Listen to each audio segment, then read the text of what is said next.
नमस्कार, मैं हूं रंजीत झा।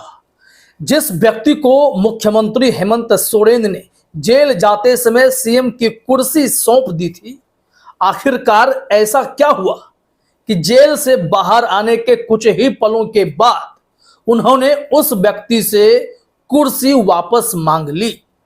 चंपई सोरेन ने उस वक्त बुझे मन से वह कुर्सी हेमंत सोरेन को सौंप भी दी थी, लेकिन अचानक झारखंड की सियासत में बड़ी उथल पुथल मचती है और फिर हेमंत सोरेन के सामने यह चुनौती खड़ी हो जाती है कि उनकी पार्टी टूटने के कगार पर है।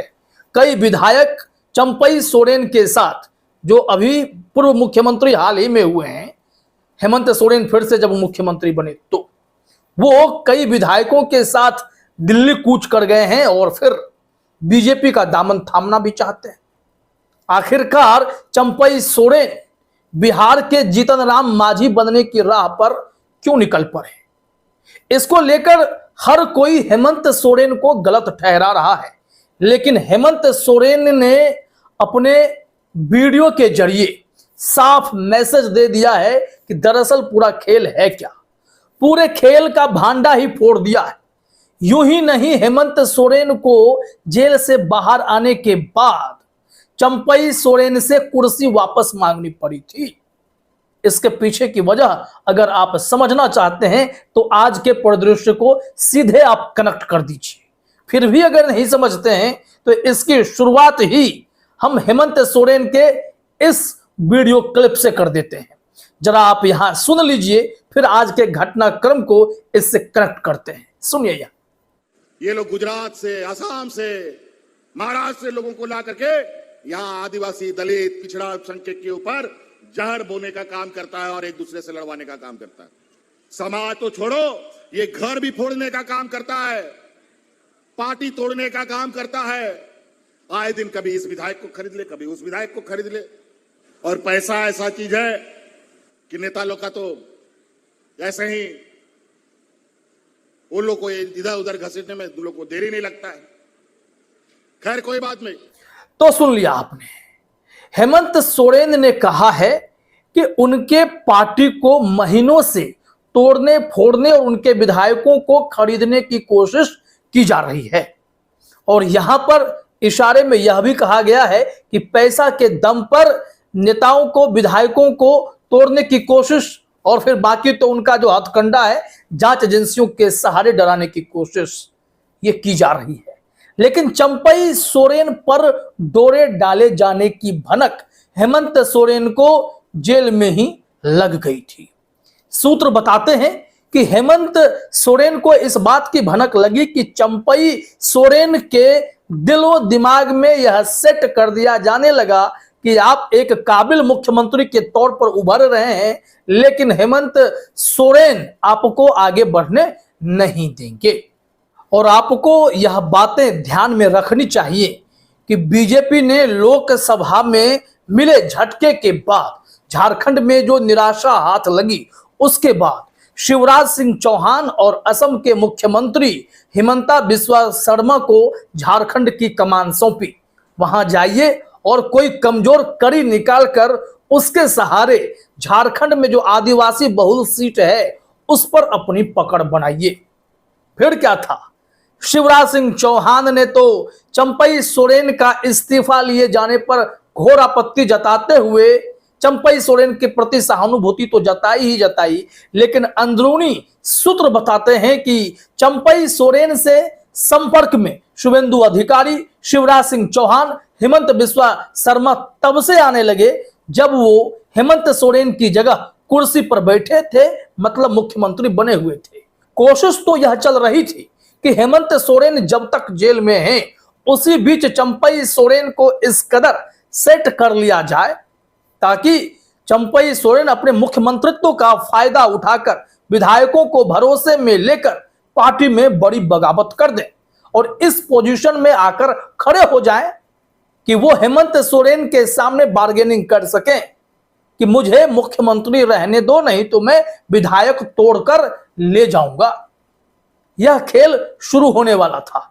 नहीं तो आप ही बताइए, जब हेमंत सोरेन जेल से बाहर निकले तो उन्हें अचानक इस बात की क्या सूझी कि जब चंद महीनों बाद झारखंड में विधानसभा के चुनाव होने वाले हैं तो फिर उन्हें चंपई सोरेन से कुर्सी छीन कर या वापस लेकर अपने ही छवि क्यों खराब करनी है? क्यों करते? जब ऐसी घटना हुई तब जहां तक जानकारी सामने आई थी उसके हिसाब से हम लोगों ने भी यही माना कि हेमंत सोरेन ने सियासी तौर पर बड़ी गलती कर दी है। लेकिन चंपई सोरेन जिन्हें कुर्सी का तनिक भी मोह नहीं था, वो कुर्सी की माया में कैसे लिपटते चले गए, कैसे बीजेपी के प्रभाव में आते चले गए? तमाम ऐसे सवाल एक साथ उठ खड़े हुए और जब चंपई सोरेन ने अपने दर्द बयान किए तो उन्हें अपने अपमान की बातें नजर आने लगी। अचानक से उनके हृदय में बीजेपी ने इतने घोर अपमान जैसे सिचुएशन का प्रवाह कर दिया कि चंपई सोरेन और बेचैन हो गए। चूंकि उन्होंने 3-4 दिनों तक मीडिया में खूब मसाला बनवाया और अब कह रहे हैं कि हम अभिभूत हैं कि मीडिया में हमारी इतनी चर्चा हुई, लोग हमारे बारे में उत्सुक हैं जानने के लिए, और फिर वो एक दर्द भरी चिट्ठी ट्विटर पर यानी एक्स पर पोस्ट कर देते हैं। लेकिन हेमंत सोरेन जानते थे कि यह खेल होने वाला है। इस वजह से उन्होंने फिर से कहा कि बीजेपी ने यह पूरा खेल किया है। समाज तो छोड़िए, हेमंत सोरेन ने कहा, समाज तो छोड़िए, ये लोग घर फोड़ने और पार्टी तोड़ने का काम करते हैं। आए दिन कभी इस विधायक को खरीद लेंगे तो कभी उस विधायक को खरीद लेंगे। वो यही नहीं रुके, उन्होंने कहा हम तो चुनौती देकर कहते हैं आज चुनाव कराओ, कल झाड़ू पोछा मारकर इनको गुजरात जाना पड़ेगा। झारखंड में इनकी जगह नहीं है। लेकिन हेमंत बिस्वा शर्मा और फिर शिवराज सिंह चौहान के जरिए बीजेपी वहां पर कुछ मैजिक करना चाहती है और मैजिक के लिए उन्होंने जो कार्ड चुना है वो चंपई सोरेन का चुना है। जो सोरेन वर्सेज सोरेन की लड़ाई को वो आगे बढ़ाना चाहते हैं उसमें चंपई सोरेन के साथ सीएम की कुर्सी को लेकर जो विवाद हुआ है उसे भुनाने की कोशिश बीजेपी करना चाहती है। हालांकि बीजेपी के बूते का यह रहा नहीं है। जरा सुन लीजिए यहां पर हेमंत सोरेन ने क्या कहा है। चुनाव आयोग के जिसको संवैधानिक संस्था कहते हैं, आप लगता है संवैधानिक संस्था नहीं है, वह भारतीय जनता पार्टी का एजेंट लोग बैठ गया। वही लोग घंटी बजाता है कब चुनाव होगा कब नहीं होगा, और अभी 3-4 महीना से रोज बोलता है कि आज होगा, कल बजेगा, परसों बजेगा, तरसों बजेगा। हम तो बोलता है, चुनौती देता है, आज घंटी बजाओ, कल इनका हम सफाया करेंगे, झाड़ू पोछा मार करके इनको गुजरात भेज देना होगा। तो सुन लिया आपने, चंपई सोरेन अचानक से अगर इतने बागी हो जाते हैं तो इन्हें चढ़ाने वाले और इन्हें सेट करने वाले कोई और नहीं बीजेपी के ही लोग हैं। यह अब सूत्रों से जानकारी मिलने लगी है। यह तय हो चला है कि हेमंत सोरेन जेल से निकलने के तुरंत बाद अगर वो अपनी कुर्सी वापस लेने के लिए चंपई सोरेन को निर्देश दे बैठे तो इसके पीछे की बड़ी साजिश को वो भांप चुके थे। अगर वो ऐसा नहीं करते तो शायद चंपई सोरेन उसी समय कोई बड़ी बगावत करते हुए बीजेपी का दामन थाम लेते और इसका बड़ा असर पड़ सकता था। इस वजह से हेमंत सोरेन ने कुछ कठोर फैसला लिया जिससे उनकी आलोचना तो हुई, फिर भी वो अब सही नजर आ रहे हैं कि उनका फैसला गलत नहीं था। जो पार्टी में सेवा करते आ रहे थे उन्हें अचानक से कुर्सी का ऐसा मोह लगा कि वो अब इस कुर्सी से हटाए जाने के इस फेज को बर्दाश्त ही नहीं कर पा रहे हैं, उसे अपनी इज्जत प्रतिष्ठा से जोड़कर देखने लगे हैं।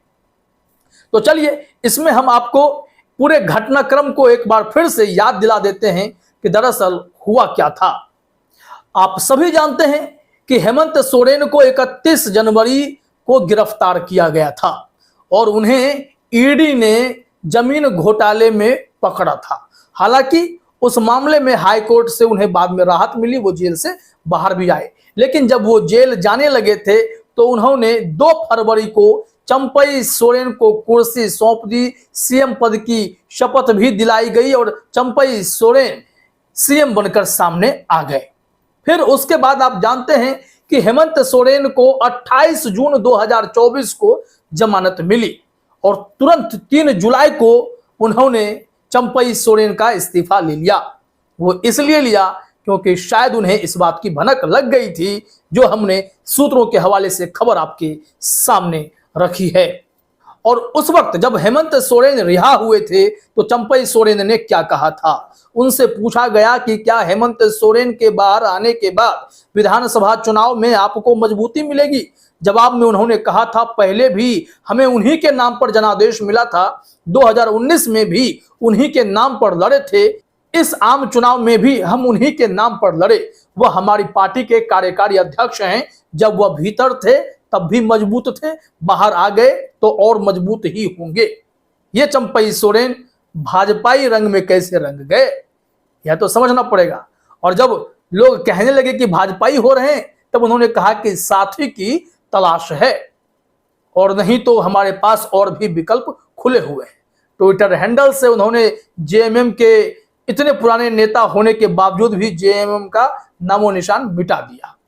अगर हेमंत सोरेन आपको कुर्सी सौंप कर गए थे तो उनके आने के बाद तो वो अगर कुर्सी मांगते भी हैं तो आपको दे देना चाहिए था।